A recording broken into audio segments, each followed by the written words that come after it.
Okay, plugged up condensate drain. Now right now I have the brush right here. This is the brush. It almost looks like it's clear until you get really close.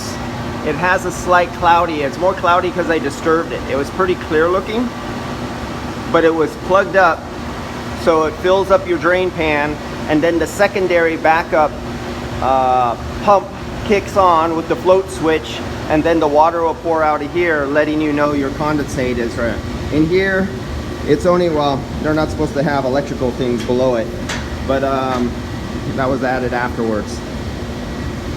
We're going to put a pipe coming all the way down. But the thing is that is a safety to let anybody know, because it's supposed to pour down straight onto a concrete floor, and then that lets anybody know that the condensate is plugged up. So if you look at this really carefully as I push it, you see that back and forth motion? That back and forth motion is not just cloudy water, it's actually a thick, snotty kind of material.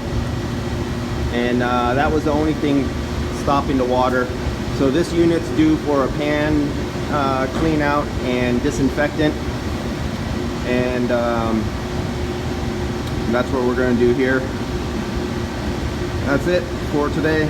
Just one of those kind of things, when you're standing down on the ground and you're looking up at this, it looked clear and it looked like it wasn't plugged, but it's somewhat like, imagine taking some cotton or some of that fill out of one of the cheap down comforters or one of your jackets and putting it in some water. It's kind of clear and cloudy, but it's actually a solid physical block, and that's what this is. So this will get a clean out and disinfectant.